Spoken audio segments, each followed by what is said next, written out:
کے حسن سیرت پر سلام، نخل احسان و عطا صبح شرافت پر سلام، نخل احسان۔ ان الحمد للہ نحمده ونستعینه ونستغفره ونعوذ باللہ من شرور انفسنا ومن سیئات اعمالنا، من يهده الله فلا مضل له ومن يضلل فلا هادي له، واشهد ان لا اله الا الله وحده لا شريك له، واشهد ان محمدا عبده ورسوله۔ يا ايها الذين آمنوا اتقوا الله حق تقاته ولا تموتن الا وانتم مسلمون۔ يا أيها الناس اتقوا ربكم الذي خلقكم من نفس واحدة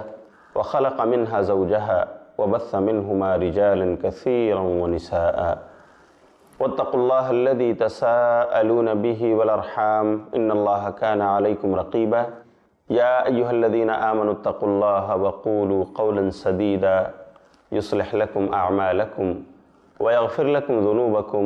ومن يطع الله ورسوله فقد فاز فوزا عظيما۔ أما بعد، أعوذ بالله من الشيطان الرجيم، بسم الله الرحمن الرحيم۔ ادع إلى سبيل ربك بالحكمة والموعظة الحسنة وجادلهم بالتي هي أحسن، سبحانك لا علم لنا إلا ما علمتنا إنك أنت العليم الحكيم۔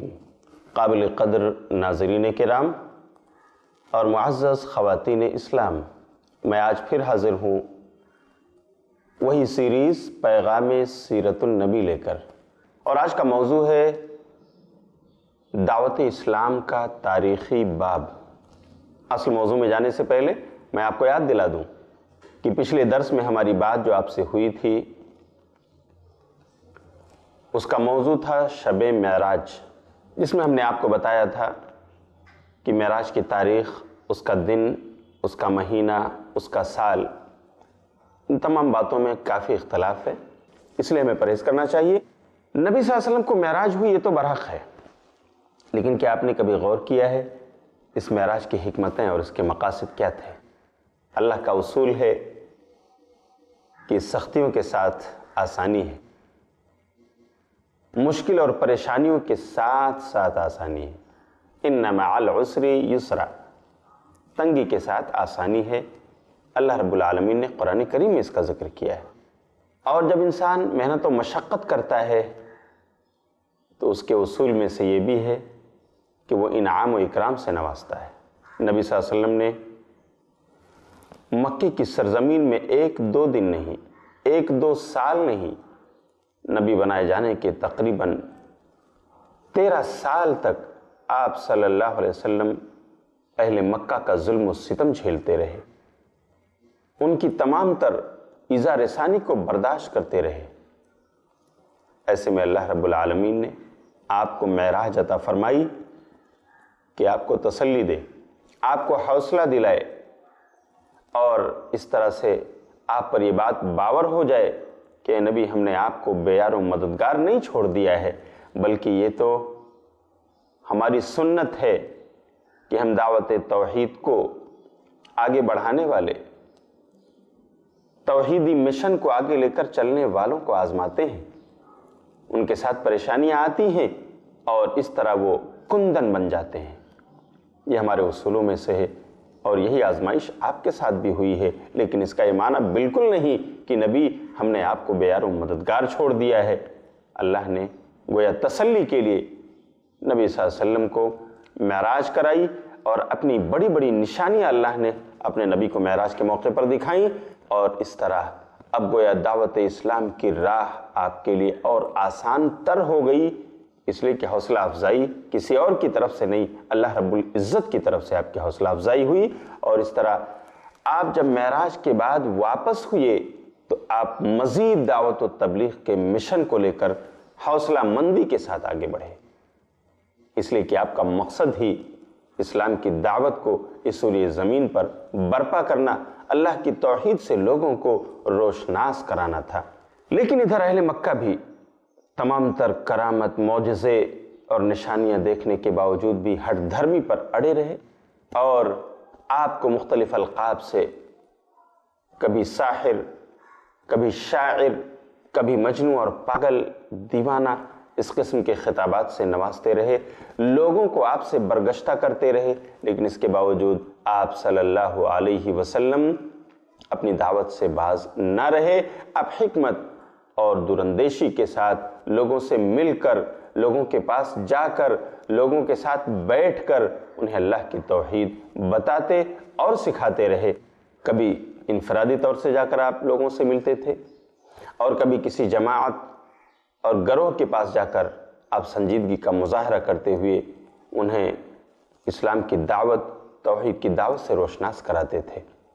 آپ صلی اللہ علیہ وسلم مکے کے بازاروں میں بھی اسی مقصد سے جاتے، کبھی عکاظ اور مجنہ کے میلوں اور بازاروں میں بھی آپ جا کر کے لوگوں کے ساتھ بیٹھ کر لوگوں کو خطاب کرتے اور اس طرح سے انہیں اللہ کی توحید بتاتے ہوئے نظر آتے تھے۔ لیکن ادھر کفار مکہ بھی تھے کہ وہ آپ صلی اللہ علیہ وسلم کے بارے میں لوگوں کو بدگمان کرتے۔ جب کبھی آپ صلی اللہ علیہ وسلم مکے کی گلی کوچوں سے گزرتے تو لوگ انگلیوں سے اشارہ کرتے تھے کہ دیکھو اس کی باتوں میں نہ آنا، یہ ساحر ہے، یہ جادوگر ہے، یہ شاعر ہے، یہ مجنون ہے، یہ پاگل ہے، دیوانہ ہے، اور اس قسم کے القاب سے نوازتے تھے۔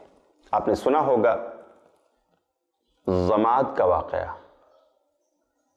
کہ ضماد جو قبیلہ ازد شنوعہ کا ایک انسان تھا جو علم رکھتا تھا،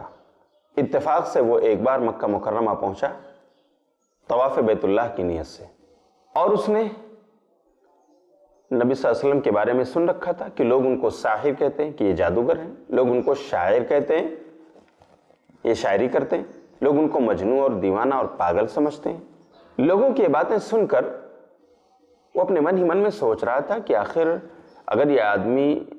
جادوگر ہے یا مجنون اور پاگل ہے تو میں تو علاج بھی کرتا ہوں۔ ضماد کے بارے میں زمانے میں مشہور تھا کان یتطبب، کہ وہ ڈاکٹری کرتا تھا، لوگوں کو رقیہ کرتا تھا۔ جب وہ مکہ پہنچا تو اس نے نبی صلی اللہ علیہ وسلم سے بھی ملاقات کی، اس غرض سے کہ وہ آپ کو بتائے کہ وہ رقیہ کرتا ہے، اور اگر آپ کو کوئی ضرورت ہے ایسی تو وہ رقیہ کر سکتا ہے۔ چنانچہ نبی صلی اللہ علیہ وسلم سے جب اس کی ملاقات ہوئی تو اس شخص نے کہا محمد صلی اللہ علیہ وسلم، دیکھو میں نے آپ کے بارے میں اہل مکہ جو کہتے ہیں میں اسے جانتا ہوں، میں نے خوب سنا ہے، اگر یہ باتیں سچ ہے یا ان میں کوئی سچائی ہے جو اہل مکہ آپ کے بارے میں کہتے ہیں کہ آپ مجنون ہیں، پاگل ہیں، یا آپ جادوگر ہیں، شاعر ہیں وغیرہ، تو دیکھیے انا رجل ارقی، ضماد نے کہا کہ میں رقیہ کرنے والا انسان ہوں، میں لوگوں پر دم کرتا ہوں اور لوگوں کا علاج کرتا ہوں، اگر آپ کے ساتھ ایسی کوئی بات ہے تو میں اس کے لیے حاضر ہوں، ممکن ہے میری یہ خدمت آپ کے لیے فائدہ مند ثابت ہو۔ نبی صلی اللہ علیہ وسلم نے اس کی باتیں سنی اور کہا ضماد اپنی بات کہہ چکے ہو؟ جی ہاں میں کہہ چکا ہوں۔ تو نبی صلی اللہ علیہ وسلم نے پھر ضماد پر قرآنی آیات تلاوت کی، اور اسی طرح نبی صلی اللہ علیہ وسلم نے وہ خطبہ حاجہ جو آپ عام طور سے نکاح کے موقع پر پڑھتے تھے یا صحابہ کرام کو خطاب کرنا ہوتا تھا تو آپ پڑھتے تھے، آپ نے وہ خطبہ سنایا، اور اس خطبے کے اندر 3 قرآنی آیات بھی موجود ہیں، ان آیات کی تلاوت بھی آپ نے کی۔ ضماد سن کر حیران و ششدر رہ گیا اور بے ساختہ وہ کہہ پڑا کہ محمد صلی اللہ علیہ وسلم، میں نے ساحروں کو دیکھا ہے، میں نے شاعروں کو دیکھا ہے، ان کا کلام سنا ہے، میں کاہنوں سے واقف ہوں، ان کے کلام سے واقف ہوں، لیکن قسم کھا کر کہتا ہوں کہ جو کلام آپ نے سنایا ہے ایسی چاشنی میں نے کسی کے کلام میں نہیں پائی۔ محمد اپنا ہاتھ بڑھائیے، میں آپ سے بیعت کروں گا۔ اشہد ان لا الہ الا اللہ و اشہد ان محمدًا عبدہ و رسولہ۔ ضماد جو قبیلہ ازد شنوعہ کے انسان تھے، ایک پڑھے لکھے انسان تھے، بزام خیش وہ طبیب بھی تھے، لوگوں کو رقیہ اور دم کرتے تھے، آج نبی صلی اللہ علیہ وسلم کی زبان سے جب کلام الہی انہوں نے سنا تو اس پر ایمان لے آئے، اقرار کر لیا۔ ناظرین کرام ذرا اندازہ کیجئے کہ اہل مکہ کس طرح لوگوں کو برگشتہ کرتے تھے، اور اس طرح خاص طور سے ایام حج میں یہ مہم چلاتے تھے کہ کوئی اس قریشی جوان کی بات نہ سنے ورنہ اس پر اس کا جادو چل جائے گا اور وہ اس کے دام فریب میں گرفتار ہو جائے گا۔ لیکن نبی صلی اللہ علیہ وسلم اپنی دعوت کو آپ نے جاری رکھا، مسلسل آپ اس کو آگے بڑھاتے رہے، لیکن حکمت اور دانائی کے ساتھ۔ آپ صلی اللہ علیہ وسلم ان کے شور و شغب سے بچنے کے لیے، ان کی ریشہ دوانیوں سے اپنے آپ کو بچانے کے لیے آپ لوگوں سے جا کر کے ملتے تھے، اور آپ خیال رکھتے تھے کہ کہیں ان کے فتنوں اور فساد کا آپ شکار نہ ہوں۔ رحمت للعالمین کے ملک کے سیاستدان، تاجر حضرات اور ساری عوام پریشان ہیں بڑھتی مہنگائی سے، غریبی سے۔ اگر آپ جاننا چاہتے ہیں ان تمام مسائل کا حل تو دیکھیں میرے ساتھ غریبی کا حل۔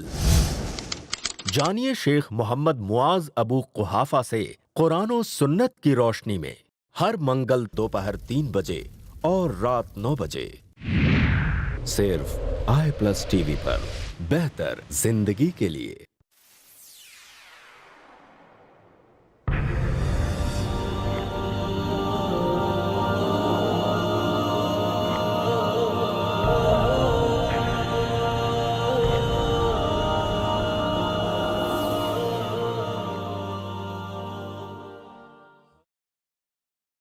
حضرت عائشہ رضی اللہ تعالی عنہا سے روایت ہے کہ نبی کریم صلی اللہ علیہ وسلم رات کو 11 رکعات پڑھا کرتے تھے، پس جب صبح صادق ہو جاتی تو مختصر سی 2 رکعتیں پڑھتے، پھر اپنی دائیں کروٹ پر لیٹ جاتے، یہاں تک کہ مؤذن آتا اور آپ کو اطلاع دیتا۔ اسے امام بخاری اور امام مسلم نے روایت کیا ہے۔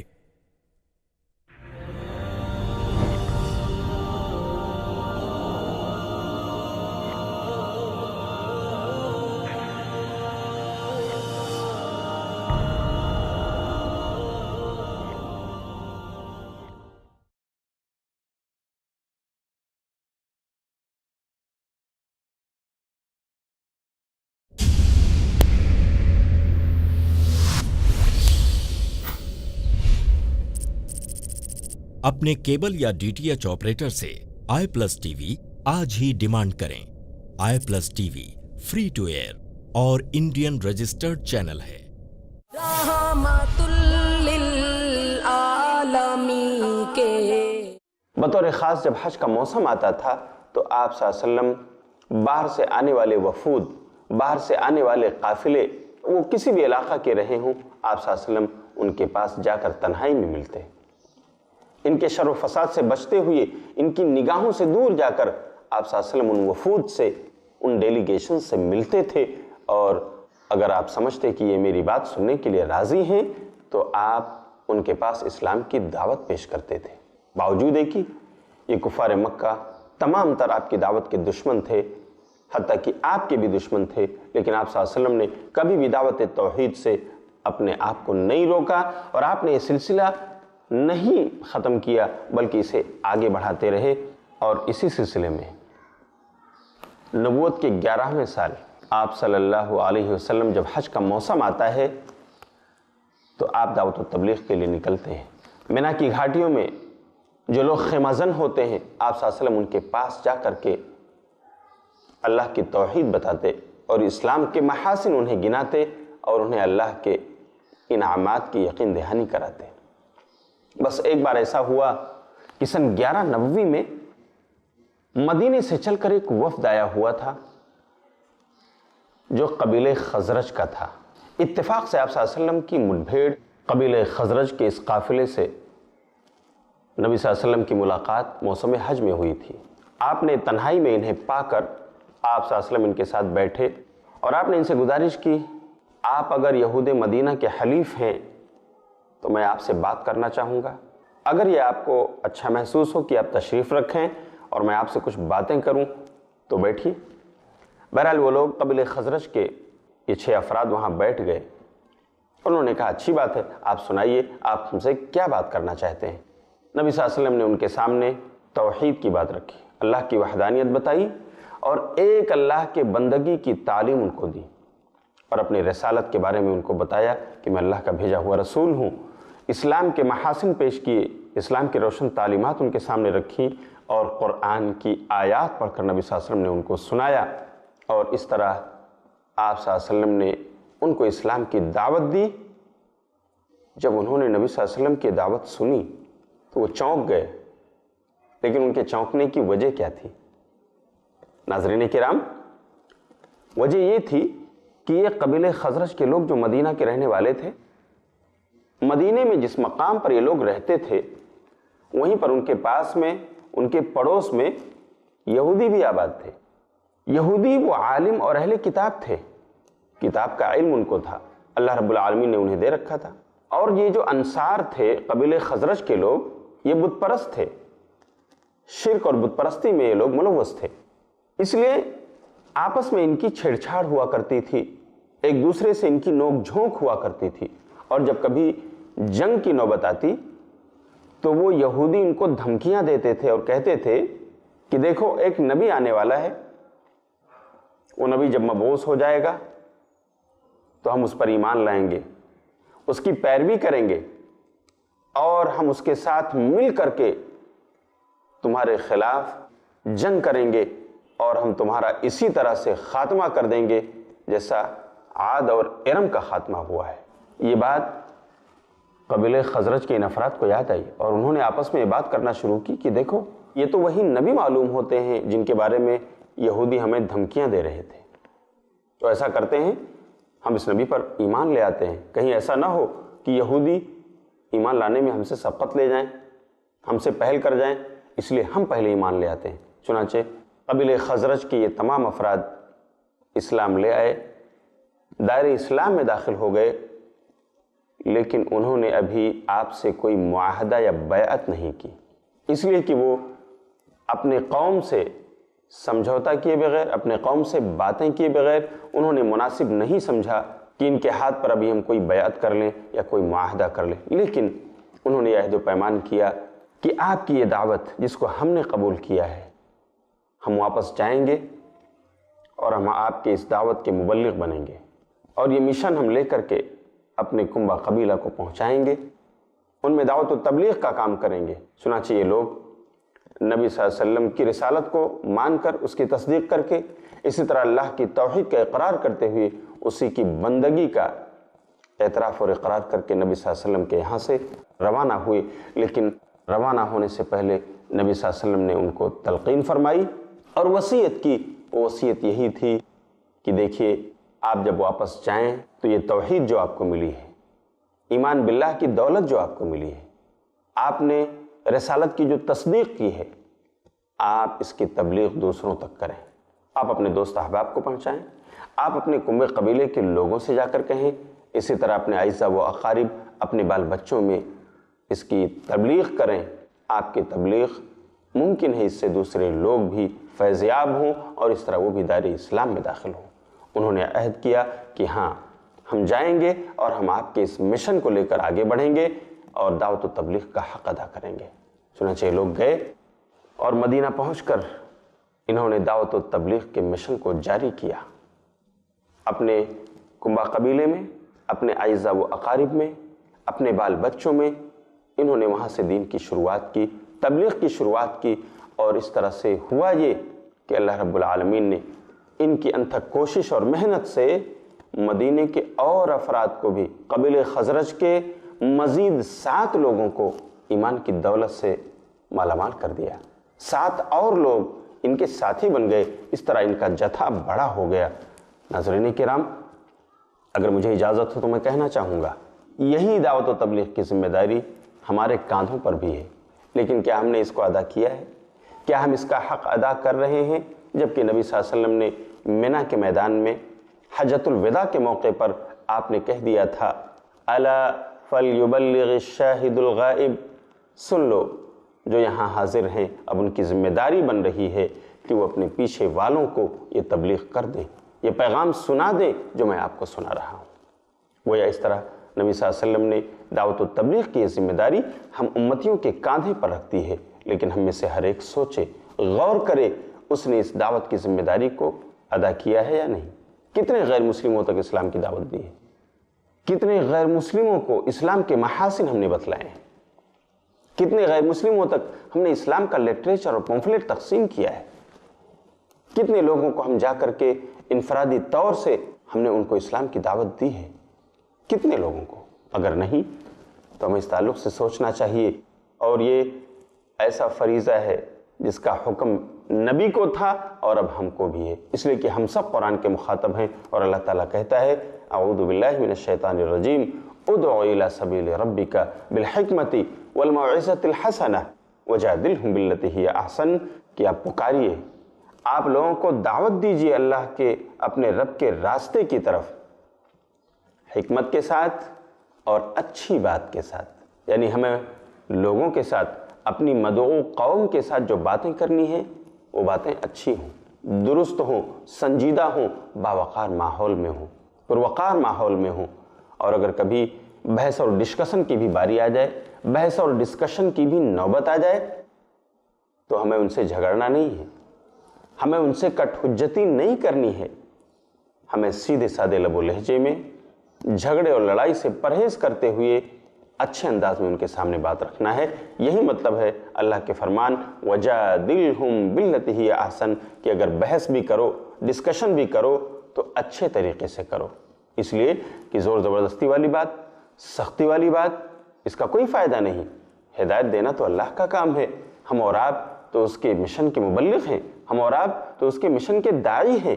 اس لیے ہمیں یہ بات لوگوں تک پہنچانا ہے، ہمیں اس کی تبلیغ کرنی ہے، لوگوں کو پریشرائز نہیں کرنا، لوگوں پر سختیاں ہمیں نہیں کرنی ہیں،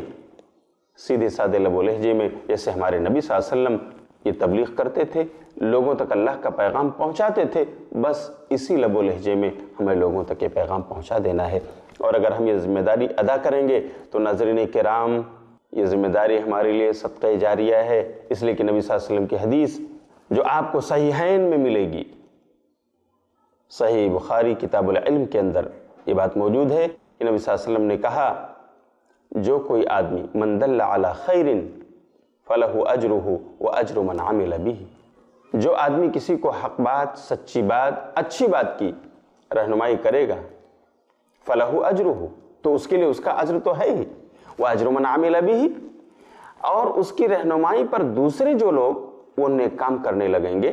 تو ان کے یہاں سے بھی اس انسان کے کھاتے میں بھلائیاں جاتی رہیں گی، اس لیے کہ یہ آدمی ذریعہ بنا ہے ان کے بھلائی پر آنے کا، نیک راستے کو اپنانے کا، اسلام کے قبول کرنے کا۔ تو اگر ہم یہ دعوت کی ذمہ داری نبھائیں گے یہ چیز ہمارے لیے صدقہ جاریہ ہے۔ نبی صلی اللہ علیہ وسلم نے تو حضرت علی سے کہا تھا کہ اے علی لَأَن يَهْدِيَ اللَّهُ بِكَ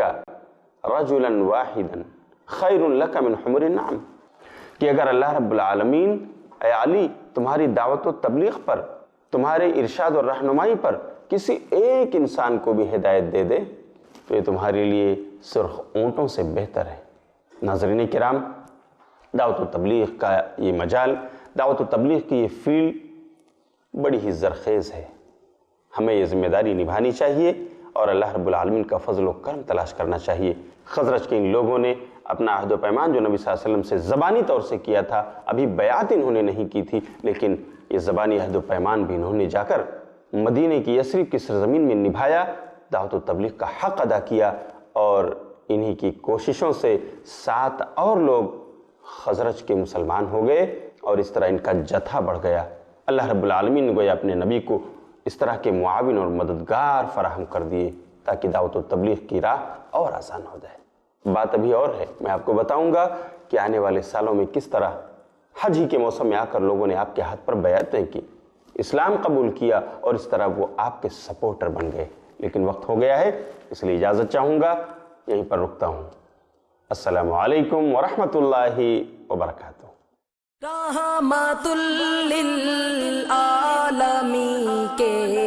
حسن سیرت